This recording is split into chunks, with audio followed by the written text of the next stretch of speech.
फेरि पनि प्रभु येशू ख्रीष्टको नाममा सबैलाई जय मसीह।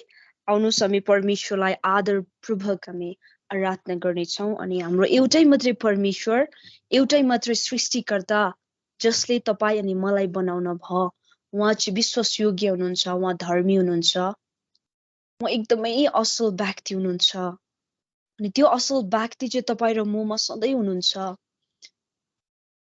यदि त्यो असल व्यक्ति नै तपाईँ र मेरो जीवनमा थिएन भनेदेखिलाई आजको दिनमा हामी जीवित रहँदैनथ्यौँ। आजको दिन हामी यसो भेला भएर हामी परमेश्वरलाई महिमा गर्न सक्दैनथ्यौँ। तर उहाँ अति नै असल व्यक्ति हुनुहुन्छ, जुन व्यक्ति चाहिँ तपाईँ र मेरो सामुन्ने निरन्तर बसिराख्नुहुन्छ। हामी जहाँ जान्छौँ, हामी जुनै कुरा गर्छौँ, उहाँको उपस्थिति हामीमा निरन्तर रहँदछ र हामी उहाँलाई आराधना दिन बाध्यता छ। It's mandatory for us to worship. प्रभु हामी तपाईँलाई धन्यको भन्छौँ, तपाईँलाई हामी उचाल्छौँ, तपाईँमा दण्डवाद गर्छौँ, हामी तपाईँमा भरोसा पर्छौँ, हामी तपाईँमा विश्वास गर्छौँ, कारण तपाईँले हामीलाई माया गर्नुभएको छ। तपाईँको दया येशू ख्रीष्टको जीवनभन्दा हामीलाई श्रेष्ठता दिइकन तपाईँले हामीलाई नयाँ जीवन दिनुभएको छ, जुन जीवनद्वारा हामी तपाईँलाई जब आराधना दिन्छौँ तपाईँ प्रसन्न हुनुहुन्छ। कारण तपाईँको वचनले भन्छ, जब पनि दाजुभाइ दिदी बहिनीहरू एकसाथ आउँछ, परमेश्वरलाई आराधना गर्छ, जब तपाईँको नाउँलाई उचाल्छ, तपाईँ भन्नुहुन्छ तपाईँ प्रसन्न हुनुहुन्छ। अनि आजको दिनमा तपाईँ हाम्रो जीवनद्वारा प्रसन्न हुनुहुनेछ। प्रभु हामी तपाईँलाई धन्यवाद दिन्छौँ। हाम्रो आत्मा, शरीर, प्राण हामी सबै तपाईँमा अर्पण गर्छौँ। पवित्र आत्मा, जबसम्म तपाईँको आत्माको नियन्त्रणमा हामी रहँदैनौँ नि, हामीले गाएको गीत व्यर्थै जाँदछ, हामीले गरेको आराधना अर्थहीन हुँदछ अनि हामीलाई तपाईँको उपस्थिति चाहिन्छ पवित्र आत्मा। र हामी तपाईँलाई दण्डवाद गर्छौँ यस समय। प्रभु हामी तपाईँलाई आत्मा, शरीर, प्राण हामी प्रत्येक तपाईँमा दण्डवाद गर्छौँ। तपाईँ आफैले नि आजको दिनमा तपाईँले नि प्रत्येकलाई तपाईँको अभिषेक दिइकन तपाईँले हामीलाई तपाईँको उपस्थितिमा लानुहोस्। प्रभु हामी तपाईँलाई धन्यवाद दिन्छौँ, तपाईँको नाउँको स्तुति महिमा प्रशंसा गर्छौँ आजको दिनमा। अनि हामी तपाईँलाई आराधना गर्न बनिएको छौँ अनि हामी तपाईँलाई आराधना गर्छौँ। प्रभु हामी तपाईँलाई धन्यवाद चढाउँछौँ, कारण तपाईँले हामीलाई सुन्दर जीवन दिनुभएको छ। तपाईँले हामीलाई अनुग्रह गरिकन तपाईँले हामीलाई प्रत्येक कुरा दिनुभएको छ। हामी तपाईँलाई धन्यवाद दिन्छौँ परमेश्वर पिता पवित्र आत्मा। हामी तपाईँलाई धन्यको भन्छौँ। तपाईँको नाउँको स्तुति होस्, महिमा प्रशंसा जय जयकार होस्। प्रभु परमेश्वर, तपाईँले जब हामी आमाको गर्भमा आउन भन्दा रच्न भन्दा अगाडि नै तपाईँ हुनुहुन्थ्यो अनि तपाईँले हाम्रो नाम तपाईँले जान्नुहुन्थ्यो, हामी को हो भनेर तपाईँ जान्नुहुन्थ्यो। अनि आजको दिनमा परमेश्वर हामीलाई तपाईँको चरणमा आराधना गर्न ल्याउनु भएको छ। हामी तपाईँलाई धन्यवाद दिन्छौँ परमेश्वर। तपाईँलाई हामी धन्यको भन्छौँ, हामी तपाईँको नाउँलाई उचाल्छौँ प्रभु परमेश्वर पिता। प्रभु धन्यवाद छ यति सुन्दर जीवन दिनुभयो मलाई। प्रभु धन्यवाद छ तपाईलाई। येशू धन्यवाद छ फेरि नयाँ जीवन दिनुभयो मलाई। येशू धन्यवाद छ तपाईलाई। प्रभु हामी तपाईँलाई धन्यको भन्छौँ, धन्यको भन्छौँ परमेश्वर। तपाईँले हामीलाई सुन्दर जीवन दिनुभएको लागि धन्यवाद। प्रभु तपाईँले हामीलाई जुन दिन हामीले तपाईँलाई विश्वास गर्यौँ नि, तपाईँले हामीलाई नयाँ जीवन दिनुभएको छ। हामी तपाईँलाई धन्यवाद हाम्रो नयाँ जीवनको लागि। प्रभु हामी तपाईँलाई धन्यको भन्छौँ परमेश्वर पिता पवित्र आत्मा। प्रभु तपाईँले दिनुभएको नयाँ जीवनको लागि धन्यवाद दिन्छौँ। तपाईँले दिनुभएको जीवनको लागि हामी तपाईँलाई धन्यको भन्छौँ। प्रभु हामी तपाईँलाई महिमा चढाउँछौँ, आदर भक्ति मान सम्मान इज्जत हामी तपाईँलाई दिन्छौँ परमेश्वर पिता पवित्र आत्मा। आदिमा जब बसाल्नुभयो जग तपाईँले पृथ्वीको, आदिमा जब बसाल्नुभयो जग तपाईले पृथ्वीको थिए त्यसर्थ म तपाईकै नजरमा देख्नुभयो तपाईले मलाई प्रभु धन्यवाद छ तपाईलाई प्रभु धन्यवाद छ यति सुन्दर जीवन दिनुभयो मलाई प्रभु धन्यवाद छ तपाईलाई येशू धन्यवाद छ फेरि नयाँ जीवन दिनुभयो मलाई प्रभु धन्यवाद छ तपाईलाई आमाको गर्भमा हुँदै बोलाउनु भयो पिता मलाई आमाको गर्भमा हुँदै बोलाउनु भयो पिता मलाई पापैमा म जन्मिएको भए पनि बचाउनु भयो येशू दिलाई प्रभु धन्यवाद छ तपाईलाई प्रभु धन्यवाद छ यति सुन्दर जीवन दिनुभयो मलाई प्रभु धन्यवाद छ तपाईलाई येशू धन्यवाद छ फेरि नयाँ जीवन दिनुभयो मलाई येशू धन्यवाद छ तपाईलाई प्रभु हामी तपाईलाई धन्यवाद दिन भएका हाम्रोमा बाँचेको के छ र प्रभु कारण तपाईले हामीलाई यति सुन्दर जीवन दिनु भएको छ हामी तपाईको चरणमा आएर हामी यहाँ प्रार्थना गर्न सकिरहेको छौं तपाईले दिनु भएको सुन्दर जीवनको लागि धन्यवाद दिन्छौं आजको दिनमा कति जना मानिसहरूले प्रभु सत्यलाई खोजिरहेको छ उनीहरूले आफ्नो परमेश्वर पिता शान्ति खोजिरहेको छ आफ्नो जीवनमा आनन्द खोजिरहेको छ प्रभु तर तपाईले हामीलाई भेट्न दिनु भएको छ कारण तपाईले हामीलाई यति सुन्दर दिनु भएको छ प्रभु हामी तपाईलाई धेरै धन्यवाद दिन्छौं परमेश्वर पिता पवित्र आत्मा प्रभु जब तपाईले परमेश्वर पिता यो अर्थको फाउन्डेसन बनाउनु हुँदै थियो तबदेखि नै तपाईले परमेश्वर तपाईको नजरमा हामीलाई राख्नु भएको थियो प्रभु हामी तपाईलाई धन्यवाद दिन्छौं तपाईले हामीलाई देख्नु भएको थियो परमेश्वर पिता प्रभु तपाईले हामीलाई कति माया गर्नुहुन्छ तरै पनि परमेश्वर पिता कति चोटी कयौं चोटी परमेश्वर पिता पवित्र आत्मा हामीले तपाईलाई देख्न तपाईलाई भेट्न सकिरहेको हुँदैनौ तर आजको दिनमा तपाईले हामीलाई तपाईसँग झम्क भेट हुन दिन भएको छ हामी धन्यवाद दिन्छौं प्रभु हामी तपाईको नाउँलाई धन्यको भन्छौं परमेश्वर पिता पवित्र आत्मा तपाईले परमेश्वर पिता पवित्र आत्मा जब हामी आमाको गर्भमै थियौं नि तबदेखि नै तपाईले हामीलाई तपाईको आराधना गरे तपाईले हामीलाई चुन्न भएको थियो प्रभु हामी तपाईलाई धन्यको भन्छौं परमेश्वर पिता तपाईले हामीलाई प्रभु हाम्रो पापमयको जीवन हुँदैखेरि नै तपाईले आफ्नो पुत्र येशू ख्रीष्ट एकमात्र पुत्र येशू ख्रीष्टलाई दिइकिन तपाईले हामीलाई पापमयको जीवनबाट तपाईले हामीलाई बचाइकिन तपाईले हामीलाई धर्मी भनेर कहलाउनु भयो तपाईले हामीलाई आफ्नै छोराछोरी भन्नुभयो र आजको दिनमा हामी तपाईलाई धन्यवाद दिन्छौं प्रभु हामी तपाईको नाउँको स्तुति महिमा प्रशंसा जय जयकार प्रभु हामी गर्छौं परमेश्वर पिता पवित्र आत्मा हामी तपाईलाई धन्यको भन्छौं प्रभु हामी तपाईको नाउँलाई उछाल्छौं पवित्र पवित्र पवित्र पवित्र परमेश्वर हामी तपाईलाई धन्यको भन्छौं हालेलुया प्रभु धन्यवाद छ यति सुन्दर जीवन दिनुभयो मलाई यस लर्ड प्रभु धन्यवाद छ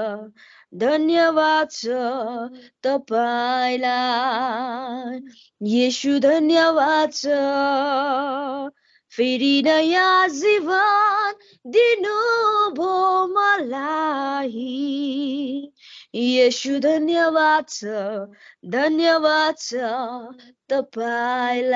तपाईलाई येशू हामी तपाईलाई धन्यवाद भन्छौं येशू हामी तपाईको नाउँलाई उचाल्छौं येशू हामी तपाईको नाउँलाई धन्यवाद भन्छौं येशू तपाईले हामीलाई देख्न भयो येशू तपाईले हाम्रो पापको दलदलीलोबाट तपाईले हामीलाई निकाल्न भयो येशू तपाईले हामीलाई प्रेम गर्नुभयो हामी तपाईलाई धन्यवाद दिन्छौं येशू तपाईको उपस्थिति अनुग्रह हामीमा निरन्तर दिनुहुन्छ हामी तपाईलाई धन्यवाद भन्छौं पवित्र पवित्र पवित्र परमेश्वर हामी धन्यवाद भन्छौं पवित्र आत्मा तपाईले दिनुभएको अनुग्रहको परमेश्वर तपाईको उपस्थितिको लागि धन्यवाद दिन्छौं तपाईले हामीलाई निरन्तर सहायता मद्दत गर्नुहुन्छ प्रभु हामी तपाईलाई धन्यवाद भन्छौं परमेश्वर पिता पवित्र आत्मा तपाईले हामीलाई आमाको गर्भमा हुनभन्दा अगाडि नै यो पृथ्वीको जगलाई बसाल्न भन्दा अगाडि नै तपाईले हामीलाई देख्नु भएको थिए प्रभु आजको दिनमा हामी तपाईलाई प्रार्थना गर्दछौं परमेश्वर पिता पवित्र आत्मा अनि हामी तपाईलाई धन्यवाद भन्छौं तपाईको करुणा र तपाईको भलाइ तपाईले निरन्तर हामी पछि लाग्न दिनुभएको लागि हामी धन्यवाद दिन्छौं परमेश्वर पिता पवित्र आत्मा म तपाईलाई धन्यवाद भन्छौं तपाईको नामको स्तुति महिमा प्रशंसा जय जयकार सदा सर्वदा प्रभु हामी तपाईको नामलाई धन्यवाद भन्छौं रबा शाखाना रामासे रिन्दुनी रबा शिखिरी अन्दना रामासे केरे रे रे रे रिमन्दना रबा शिखिरी सोथोनो रोबोस्तिनी रिमी शिखान्दना रावासी प्रभु हामी तपाईलाई धन्यवाद भन्छौं तपाईको नामको स्तुति महिमा प्रशंसा हामी गर्छौं प्रभु हामी तपाईमा भरोसा पर्छौं परमेश्वर पिता पवित्र आत्मा हामी तपाईलाई धन्यवाद भन्छौं म तपाईमा भरोसा सधैँ राख्ने छु म तपाईमा भरोसा सधैँ राख्ने छु मृत्युको छायामा हिँडे पनि घोर अन्धकारले छोपे पनि मृत्युको छायामा हिँडे पनि घोर अन्धकारले छोपे पनि तपाईं मेरो साथ र लाठी तपाईं मेरो सन्तान येशू तपाईं मेरो साथ र लाठी तपाईं मेरो सन्तान म तपाईमा भरोसा सधैँ राख्ने छु म तपाईमा येशू भरोसा सधैँ राख्ने छु शत्रुहरूले मलाई घेरे पनि संसार विरोधी भए पनि शत्रुहरूले मलाई घेरे पनि संसार विरोधी भए पनि शिर अभिषेक हुन्छ मेरो कचौरा पुग्छ भरेर शिर अभिषेक हुन्छ मेरो कचौरा पुग्छ भरेर म येशू तपाईमा भरोसा सधैँ राख्ने छु म तपाईमा भरोसा सधैँ राख्ने छु प्रभु हामी तपाईमा भरोसा राख्छौं हामी तपाईमा भरोसा राख्छौं कारण तपाई भरोसा योग्यको परमेश्वर हुनुहुन्छ प्रभु हामीले परमेश्वर भजन सङ्ग्रह 60 को ले भनेको अनुसार परमेश्वर हरेक मानिस जब मानिसमाथि हामी भरोसा राख्छौं नि उनीहरू परमेश्वर पिता प्रभु भरोसा योग्यको हुँदैन तर तपाई भरोसा योग्यको हुनुहुन्छ अनि हामी भरोसा पर्दछौं परमेश्वर पिता पवित्र आत्मा हामी तपाईलाई धन्यवाद भन्छौं तपाईको नामको स्तुति महिमा प्रशंसा हामी गर्छौं प्रभु हामी तपाईलाई धन्यवाद भन्छौं बिहानीको सूर्य जस्तै तपाईको अनुग्रह फर्किआयो जीवनमा बिहानीको सूर्य जस्तै तपाईको अनुग्रह फर्किआयो जीवनमा एउटा गीतले भरियो हृदय चोखो प्रीतले सजियो जीवन अँध्यारोलाई जितेर अनन्तको महिमा छायो मेरो जीवनमा अँध्यारोलाई जितेर अनन्तको महिमा छायो मेरो जीवनमा येशू अब धार्मिकताले उठाउनेछ मलाई तपाईको बलियो हात समाउँछु हजार युद्ध जित्ने तयारीमा हुन्छु प्रशंसामा हृदय खोलेर आउँछु जीवन नदी छेउ रोपिएकै छु यसैले विजयको गीत गाउँछु जीवन नदी छेउ रोपिएकै छु यसैले आशाको गीत गाउँछु अँध्यारोलाई जितेर अनन्तको महिमा छायो मेरो जीवनमा अँध्यारोलाई जितेर अनन्तको महिमा छायो मेरो जीवनमा शत्रुहरूको सामुने मेरो भुजको मेज सजिन्छ दिनमा बादल रातमा आगोको खाबु तपाई हुनुहुन्छ शत्रुहरूको सामुने मेरो भुजको मेज सजिन्छ दिनमा बादल रातमा आगोको खाबु तपाई हुनुहुन्छ मैले हेर्ने गोरेटो तपाईँ बिसाउने चौतारी हो तपाईँ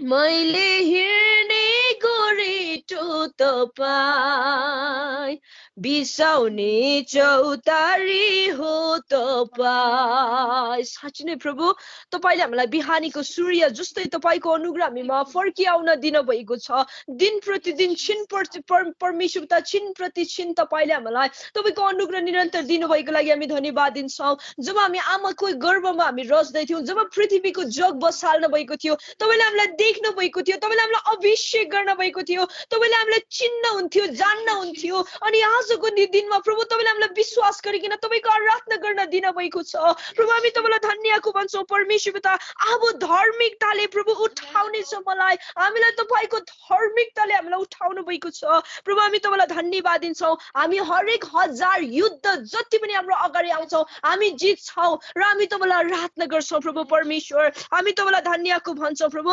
हाम्रो जीवन तपाईमा रोपिएको छ हाम्रो जीवन तपाईमा गाडिएको छ र अब हामी हामी मौलाउँछौँ, कारण स्वर्गले हामीलाई छोएको छ, कारण तपाईँ हामीमा आउनुभएको छ र हामी तपाईँलाई आराधना गर्छौँ प्रभु। जति नै शत्रुहरू किन नहोस्, तर शत्रुहरूको सामुन्ने तपाईँले हाम्रो भोजलाई मेजलाई सजाउनु भएको छ प्रभु। त्यसै कारणले गर्दा हामी तपाईँमा भरोसा पर्छौँ प्रभु, हामी तपाईँमा विश्वास गर्छौँ, हामी तपाईँलाई आराधना गर्छौँ, हामी तपाईँलाई आराधना गर्न परमेश्वर बाध्यता छ। परमेश्वर पिता पवित्र आत्मा, हामी मृत्युको छायामा किन नि हिँड्न नपरोस्, किन घोर अन्धकारमा हिँड्न नपरोस्, तपाईँ हाम्रो साथमा छ र हामी तपाईँलाई आराधना गर्छौँ प्रभु। हामी तपाईँलाई धन्यवाद भन्छौँ, हामी तपाईँको उपस्थितिको लागि धन्यवाद, अनुग्रहको लागि धन्यवाद, दया कृपाको लागि हामी धन्यवाद दिँदै, पवित्र आत्मा तपाईँको अभिषेक, तपाईँको उपस्थितिको लागि धन्यवाद दिँदै, येशू तपाईँको नाउँमा आमेन। Amen. Praise the Lord. बहिनी केजियालाई धेरै धन्यवाद, हाम्रो बिचमा असल हामीलाई वर्शिपमा लिड गर्नुभयो अनि परमेश्वरको उपस्थितिलाई हामीले थाहा गर्न सक्यौँ अनि हामीले यही कुरा थाहा गर्न सक्यौँ कि हामी जस्तै अवस्थामा पनि हामी घोर अन्धकारमा हिँड्नु परे तापनि, मृत्युको ठाउँबाट हामी हिँड्नु परे तापनि परमेश्वर हाम्रो साथमा हुनुहुन्छ अनि उहाँले हामीलाई अगुवाई गर्नुहुन्छ।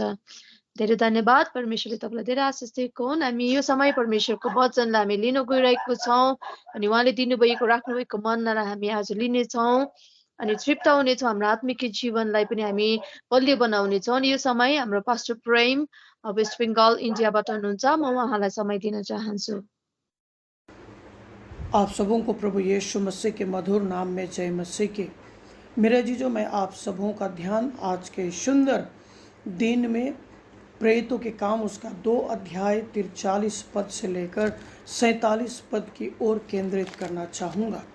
यहाँ पर हमें इस प्रकार से लिखा हुआ परमेश्वर के वचन में मिलता है, और सब लोगों पर भय छा गया और बहुत से अद्भुत काम और चिन्ह प्रेरितों के द्वारा प्रकट होते थे और सब विश्वास करने वाले इकट्ठे रहते थे और उनकी सब वस्तुएं साझे की थी। वे अपनी अपनी संपत्ति और सामान बेच बेच कर जैसे जिसकी आवश्यकता होती थी बांट दिया करते थे। वे प्रतिदिन एक मन होकर मंदिर में इकट्ठे होते थे और घर घर रोटी तोड़ते हुए आनंद और मन की सिधाई से भोजन किया करते थे और परमेश्वर की स्तुति करते थे, और सब लोग उनसे प्रसन्न थे और जो उद्धार पाते थे उनको प्रभु प्रतिदिन उनमें मिला देता था। मेरा जीजो, जब हम इस खंड को पढ़ते हैं, इस खंड से हमें विशेष करके विश्वासियों की संगति के महत्वता को जानने का अवसर हमें प्राप्त होता है। जब हम इस खंड को पढ़ते हैं तो एक बात हमें यहाँ से समझ में आती है मेरे अजीजों, और वो बात ये है कि मसीहों की परमेश्वर के प्रति कुछ जिम्मेवारियाँ होती है। जब हम इस खंड को पढ़ते हैं, यहाँ पर हम इन मसीहों के बारे में देख सकते हैं, जान सकते हैं, जिन्होंने प्रभु यीशु मसीह के स्वर्गीय रोहन के बाद अपने जीवन के द्वारा अपने कर्तव्यों को पूरा करने का कार्य किया, और वो कर्तव्य था परमेश्वर के गवाह बनना। वो कर्तव्य था प्रभु यीशु मसीह के द्वारा कहे गए वचनों को पालन करते हुए एकता के साथ जीवन व्यतीत करना, मेल प्रेम के साथ जीवन व्यतीत करना, शांति के साथ एक दूसरे का हौसला बढ़ाते हुए, एक दूसरे को प्रोत्साहित करते हुए आगे की ओर जो है एक ऐसा गवाहीपूर्ण जीवन व्यतीत करना जिनके लिए उन्होंने प्रभु यीशु मसीह पर विश्वास किया था। मेरे अजीजों, जब हम इस संसार में रहते हैं, एक मसीही होने के नाते परमेश्वर के प्रति हमारी कुछ जिम्मेदारियां हैं, जिस जिम्मेदारी को आज के वर्तमान समय में आपको और मुझे भली भांति समझने की आवश्यकता है। इन प्रभु के दासों ने, इन प्रेरितों ने उन जिम्मेदारियों को बेखूबी के साथ समझा था। उन जिम्मेदारियों को लेकर के वे जो है परमेश्वर के लिए जीवित गवाह बन करके अपने जीवन को आगे की ओर केंद्रित कर रहे थे। ठीक उसी तरह मेरे अजीजों, आज आपके और मेरे जीवन के लिए भी ये बहुत ही महत्वपूर्ण और अनिवार्य है कि हम मसीही होने के नाते परमेश्वर के प्रति के अपने अपने जिम्मेदारियों को समझें। यहाँ पर जब हम इस खंड को पढ़ते हैं एक विशेष बात को यहाँ से आप और मैं हम जान सकते हैं मेरे अजीजों। यहाँ पर विशेष करके हम ये जान सकते हैं कि परमेश्वर के सामने विश्वासियों की जिम्मेदारियां क्या क्या है। पहली बात मैं आप लोगों के बीच में रखना चाहूँगा, एक मसीही होने के नाते, एक विश्वासी होने के नाते आपको और मुझे परमेश्वर में विश्वास करने के लिए जो है बुलाया गया है, इस बात को आपको और मुझे समझना है। एक विश्वासी को परमेश्वर में विश्वास करने के लिए परमेश्वर ने बुलाया है। जब हम दूसरा थिस्सलुनीके उसका 1 अध्याय 3 आयत को पढ़ते हैं, वहाँ पर हम एक बात को देखते हैं और वो बात यह है कि बढ़ने वाला विश्वास जो है वो आत्मिक विकास का चिन्ह है। रोमी उसका 14 अध्याय 13 पद, प्रेरितों के काम 15 अध्याय उसका 9 पद, इफिसी 1 अध्याय 13 से 14 पद यदि हम पढ़ते हैं मेरे अजीजों, तो यहाँ से हमें विशेष करके आत्मिक लाभ जो है विश्वास से किस प्रकार आती है उसके बारे में हमें वर्णन मिलता है। दूसरी बात, एक विश्वासी को, एक मसीही को परमेश्वर को जानने के लिए बुलाया गया है। अब सवाल ये है कि हमने परमेश्वर पर विश्वास किया है, हमने प्रभु यीशु मसीह को उद्धारकर्ता के रूप में अपने जीवन में ग्रहण किया है, लेकिन सवाल ये है कि एक विश्वासी होने के नाते, एक मसीही होने के नाते आपने और मैंने परमेश्वर को कितना करीब से आपने और मैंने जाना है। क्योंकि प्रभु यीशु मसीह ने आपको और मुझे अपने क्रूस या लहू से खरीद कर इसलिए अपना संतान होने का अधिकार दिया है कि आप और मैं परमेश्वर को निकटतम से जो है जाने, और इसी के लिए परमेश्वर ने आपको और मुझे बुलाया है। दूसरा पत्रस उसका 1 अध्याय 5 से 8 पद को यदि हम पढ़ते हैं मेरे अजीजों, तो यहाँ से विशेष करके हमें ये बात पता चलता है कि परमेश्वर को और अधिक जानना जो है आत्मिक विकास का एक चिन्ह है। जब हम परमेश्वर के वचन को पढ़ते हैं, परमेश्वर का वचन हमें कई प्रकार से उत्साहित करते हुए, दृढ़ करते हुए हमें आगे बढ़ने के लिए प्रोत्साहित करने का कार्य करता है। यह कहा जा सकता है कि जब कोई पहली बार यीशु पर उद्धारकर्ता के रूप में विश्वास करता है, वे परमेश्वर को जानने लगते हैं, वे परमेश्वर को जानते हैं।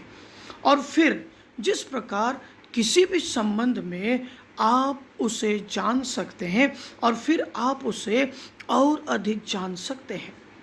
सच्ची आत्मिक उन्नति का परिणाम होता है कि हम परमेश्वर को और अधिक जान सकते हैं। जब हम रोमी उसका 8 अध्याय उसका 28वां वचन को पढ़ते हैं, तो हमें यहाँ से एक बात समझ में आता है मेरे अजीजों कि आत्मिक लाभ परमेश्वर के ज्ञान से आता है। हम इसके उद्देश्यों में भरोसा कर सकते हैं, भरोसा रख सकते हैं, जैसा कि रोमी उसका 8 अध्याय 28वां वचन हमें कहता है। तीसरी बात जो हम इस खंड को पढ़ने के बाद समझ सकते हैं मेरे अजीजों, वो बात यह है कि एक मसीही को, एक विश्वासी को परमेश्वर को स्मरण करने के लिए बुलाया गया है। सवाल यह है कि हम परमेश्वर को कितना स्मरण करते हैं। भजन संहिता उसका 103 उसका 2 आयत को यदि हम पढ़ते हैं मेरे अजीजों, तो वहाँ पर हमें इस प्रकार से लिखा हुआ मिलता है कि हमें परमेश्वर को स्मरण करने के लिए बुलाया गया है और उसके किसी भी उपकारों को हमें नहीं भूलने के लिए आह्वान किया गया है। जब हम परमेश्वर को स्मरण करते हुए आगे की ओर बढ़ते हैं, तो परमेश्वर का वचन हमें उत्साहित करता है कि हम उनके किसी भी उपकार को ना भूलें। परमेश्वर को स्मरण करना आत्मिक विकास का चिन्ह है मेरे अजीजों, जैसा कि जकरिया उसका 10 अध्याय 9वां वचन कहता है। भजन उसका 6 और उसका यदि आप पढ़ते हैं मेरे अजीजों उसका विशेष करके 6 पद, तो वहाँ पर लिखा हुआ हमें मिलता है कि आत्मिक लाभ जो है वो परमेश्वर को स्मरण करने के द्वारा ही आता है। हम जो कुछ भी अपने जीवन में आत्मिक उपलब्धियों को अर्जन करते हैं, वो जो है विशेष करके परमेश्वर को स्मरण करने के द्वारा ही आपको और मुझे मिलता है मेरे अजीजों। अगला बात जो हम यहाँ से समझ सकते हैं वो बात यह है कि एक विश्वासी को, एक मसीही को जो है परमेश्वर की आराधना करने के लिए बुलाया गया है। आप और मैं परमेश्वर की आराधना करने के लिए चुने गए हैं, परमेश्वर को महिमानित करने के लिए बुलाए गए हैं, जैसा कि पहला शताब्दी के कलीसियाओं ने किया था। वे एक कोठरी में बंद होते थे, एक कोठरी में जमा होते थे, घर घर वो जाकर के इकट्ठा होते थे और वो परमेश्वर की आराधना किया करते थे, परमेश्वर को महिमा देने का कार्य करते थे। जब हम भजन संग्रह उसका 33:1-4 आयत को पढ़ते हैं मेरे अजीजों, हमें ये बात पता चलता है कि परमेश्वर की आराधना करना जो है आत्मिक विकास का चिन्ह है। परमेश्वर की आराधना करना आत्मिक विकास का चिन्ह है। आत्मिक लाभ परमेश्वर की आराधना करने से ही हमें मिलती है मेरे अजीजों। जब हम कुलुस्सी उसका 3:16 पद को पढ़ते हैं तो हमें ये बात पता चलता है। अगली बात जो हम यहाँ से जान सकते हैं मेरे अजीजों, वो बात ये है कि एक विश्वासी को परमेश्वर से प्रेम करने के लिए बुलाया गया है। आप और मैं परमेश्वर को प्रेम करने के लिए बुलाए गए हैं। इस बात को आपको और मुझे कभी भी नहीं भूलना है मेरे अजीजों। परमेश्वर से प्रेम करना आत्मिक विकास का चिन्ह है, जैसा कि फिलिपी उसका 1:9-11 पद पढ़ने से हमें समझ में आता है मेरे अजीजों। आत्मिक लाभ परमेश्वर से प्रेम करने से आता है। जो कुछ भी हम अपने जीवन में आत्मिक दृष्टिकोण से अनुभव करते हैं वो सिर्फ और सिर्फ परमेश्वर से प्रेम करने के द्वारा आपके और मेरे जीवन में जो है प्रकट किया जाता है। जैसा कि पहला यूहन्ना उसका 4:17 और 18 पद पढ़ने पर हमें समझ में आता है। मेरे अजीजों, एक विश्वासी को, एक मसीही को परमेश्वर की आज्ञा मानने के लिए भी बुलाया गया है। आज्ञाकारिता में जीवन जीना आपकी और मेरी प्राथमिकता है मेरे अजीजों। पहले शताब्दी के मसीही लोग, पहले शताब्दी के परमेश्वर के द्वारा चुने गए, बुलाए गए लोग जो है इस बात को भली भांति समझते थे। वे परमेश्वर के आज्ञाकारिता में जीवन को व्यतीत करते थे। परमेश्वर के वचन के प्रति आज्ञाकारिता में जीवन को वो व्यतीत करते थे मेरे अजीजों। परमेश्वर की आज्ञा मानना आत्मिक विकास का चिन्ह है। यूहन्ना रचित सुसमाचार उसका 15:10 वचन को यदि हम पढ़ते हैं तो हम वहाँ से इस बात को समझ सकते हैं मेरे अजीजों। आत्मिक लाभ परमेश्वर की आज्ञा मानने के द्वारा आपको और मुझे प्राप्त होती है, जैसा कि पहला यूहन्ना उसका 2:5 पद में लिखा हुआ है मेरे अजीजों। मैं आप सबों को यही कह के उत्साहित करना चाहूँगा कि आइए हम अपने जीवन को आज्ञाकारिता की ओर अग्रसर करें। अगली बात जो हम यहाँ से पढ़ने पर समझ सकते हैं वो बात यह है कि एक मसीही को, एक विश्वासी को परमेश्वर को ढूंढने के लिए बुलाया गया है, परमेश्वर को खोजने के लिए बुलाया गया है। आज मेरे अजीजों, एक मसीही होने के नाते आपका और मेरा फर्ज बनता है कि हर दिन हम परमेश्वर को ढूंढें, हर दिन हम परमेश्वर को खोजें। यही परमेश्वर चाहता है। कई बार हम अपने सांसारिक वातावरण में भटक जाते हैं, कई बार हम अपने सोच और विचारों में, अपने अपने सांसारिक ख्यालों में हम जो है खोए हुए रहते हैं। कई बार हम परमेश्वर को ढूंढने के बजाय, परमेश्वर को खोजने के बजाय हम तरह तरह के बातों को खोजने का प्रयत्न करते हैं जिनका हमारे जीवन के लिए कोई भी अर्थ या कोई भी मायने नहीं रहता है मेरे अजीजों। लेकिन यहाँ पर हम परमेश्वर के वचन से जान सकते हैं कि वो जो है आपको और मुझे उनको ढूंढने के लिए बुलाता है। परमेश्वर को खोजना आत्मिक विकास का चिन्ह है मेरे अजीजों। इस बात को आप और मैं हम कभी भी ना भूलें, जैसा कि भजन संहिता उसका 63:1-2 आयत में लिखा हुआ है। आत्मिक लाभ परमेश्वर को खोजने से आता है मेरे अजीजों, जैसा कि इब्रानी उसका 11 और उसका 5वां वचन में लिखा हुआ है। आत्मिक लाभ परमेश्वर को ढूंढने से, परमेश्वर को खोजने से, परमेश्वर के निकट बने रहने से मिलती है मेरे अजीजों। इस बात को आप और मैं हम भली भांति समझें।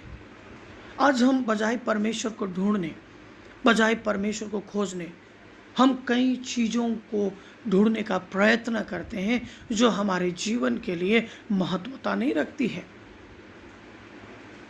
आज आपने और मैंने परमेश्वर को पाया है, जीवित परमेश्वर को पाया है।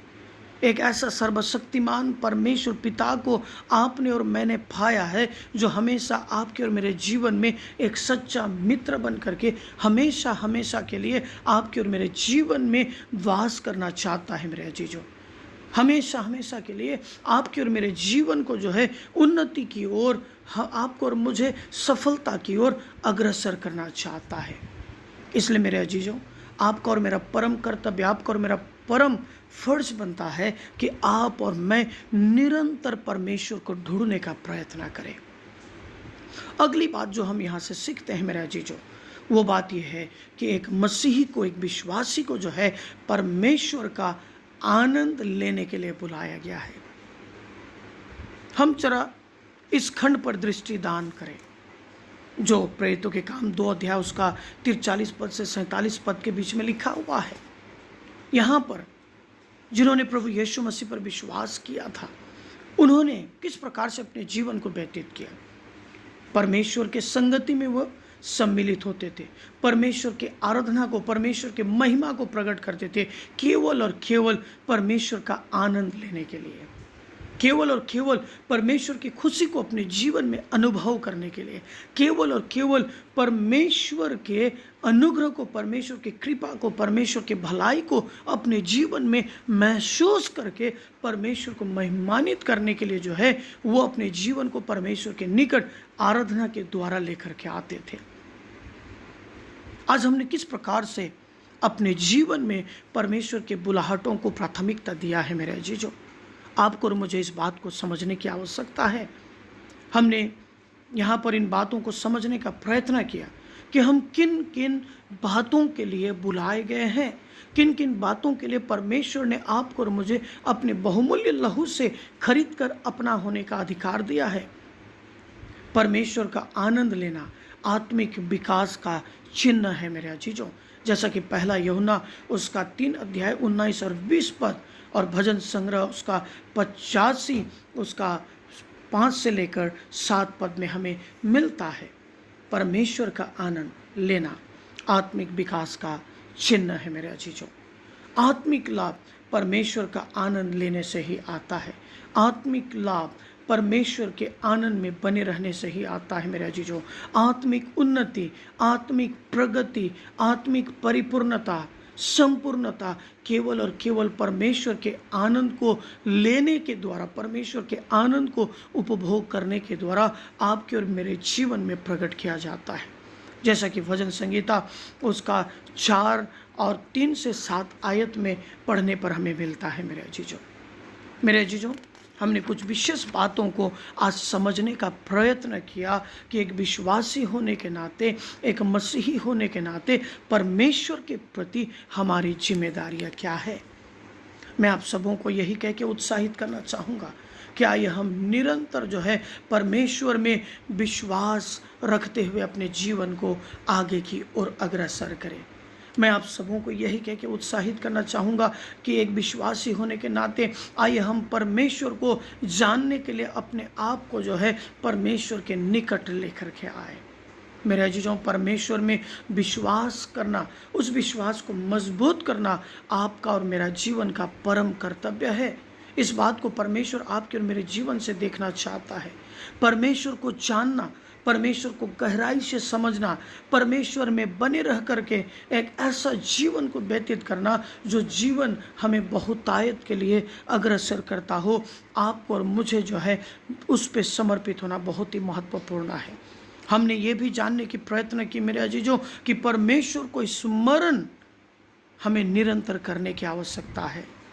हम कई चीज़ों को याद करते हैं, कई बार दुख की बात यह है कि जिसे हमें स्मरण करना चाहिए, जिसे हमेशा हमें अपने हृदय के अंदर जो है हमें वास करने के लिए बुलाना चाहिए, हम उसी को भूल जाते हैं मेरे अजीजों। परमेश्वर को हमेशा स्मरण करना यह आपका और मेरा जीवन का परम कर्तव्य है। हमने इस बात को देखा कि एक विश्वासी होने के नाते परमेश्वर की आराधना करना जो है आपकी और मेरी पहली प्राथमिकता है।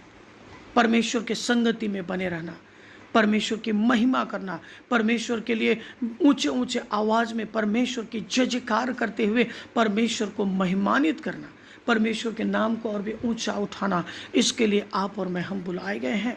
एक विश्वासी होने के नाते आपका और मेरा परम कर्तव्य ये बनता है कि हम परमेश्वर से प्रेम करते हुए आगे विजय के जीवन को व्यतीत कर सके। निरंतर हम परमेश्वर को प्रेम करने वाले परमेश्वर के संतान बन सके। हमने इस बात को भी देखा मेरे अजीजों कि परमेश्वर की आज्ञा को हमें मानना कितना अनिवार्य है। परमेश्वर के वचन के प्रति आज्ञाकारिता में चलना हमारे लिए कितना महत्वपूर्ण बात है। हमने इस बात को भी जानने का प्रयत्न किया कि परमेश्वर को हमें निरंतर ढूंढते रहने की आवश्यकता है, परमेश्वर को निरंतर हमें खोजते रहने की आवश्यकता है। बार बार हमें अपने जीवन को परमेश्वर के लिए हमें जो है खुला किताब के समान खोल देने की आवश्यकता है, ताकि परमेश्वर आपको और मुझे ढूंढते हुए आपके और मेरे हृदय में आकर बस सके और आपके और मेरे हृदय को आशीषित कर सके। परमेश्वर का आनंद को आप और मैं लेने के लिए बुलाए गए हैं। मेरे अजीजों, मैं आप सबों को यही कह के उत्साहित करना चाहूँगा, आइए हम अपने आप को परमेश्वर के हाथ में समर्पित करें और परमेश्वर से हम यही कहें कि परमेश्वर पिता, जिन बातों के लिए आपने हमें बुलाया है, जिन बातों के लिए आपने हमें अपने लहू से खरीद कर अपना होने का अधिकार दिया है, हमें उन बातों को समझने की सामर्थ्य दे, हमें उन बातों को परखने की जो है आत्मा दे, हमें उन बातों को गंभीरता के साथ अपने जीवन में धारण करने की क्षमता को आप प्रदान करें। मेरे अजीजों, परमेश्वर आप और मुझसे बेहद प्यार करता है और वो हमेशा आपको और मुझे जो है एक ऐसा राह पर वो चलाने की ख्वाहिश रखता है जिससे हमें अनंत जीवन मिलती है। इसलिए आइए आज के सुंदर दिन में हम अपने आप को परमेश्वर पर समर्पित करें। आइए हम अपने जीवन को एक बार फिर से परमेश्वर के निकट लेकर आए और परमेश्वर के प्रति आपकी और मेरी जो जिम्मेवारी है मेरे अजीजों, उन जिम्मेवारियों को समझने का प्रयत्न करें, उन जिम्मेवारियों को जो है धारण करने का, उन जिम्मेवारियों को जो है अपने जीवन के द्वारा लागू करने का प्रयत्न करें। तभी आप और मैं परमेश्वर की इच्छाओं को अपने जीवन के द्वारा पूरा कर सकेंगे। मेरे अजीजों, आइए हम प्रार्थना करें। अति अनुग्रहकारी दयालु जीवित परमेश्वर पिता, आपको धन्यवाद देते हैं आज के सुंदर समय के लिए।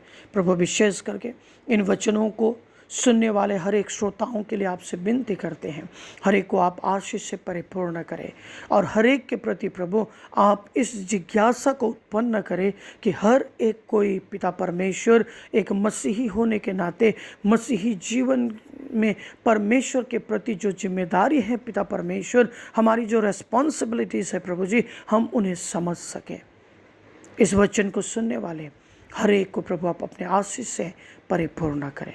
धन्यवाद देते इस अवसर के लिए, धन्यवाद देते हैं इस सुंदर समय के लिए। विशेष करके पिता परमेश्वर प्रभु FM सेवकाई के लिए आपसे प्रार्थना करते हैं और आपको धन्यवाद देते हैं पिता परमेश्वर भाई साइमन और उनके पूरे टीम के लिए पिता परमेश्वर, जिनको प्रभु जी आपने FM सेवकाई के माध्यम से प्रभु इस्तेमाल किया है पिता परमेश्वर।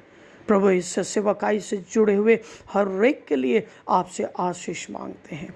हर एक को आप आशीष दें, हर एक को आप अपने दया से, अपनी कृपा से, अपने भलाई से प्रभु परिपूर्ण कर पिता परमेश्वर, ताकि हर एक का जीवन प्रभु जी आप में सार्थक होने पाए और एक मसीही होने के नाते आपके प्रति के जिम्मेवारी को प्रभु अच्छी तरह से पिता परमेश्वर ये निभाते हुए आपको महिमानित करते हुए आगे की ओर बढ़ने पाए।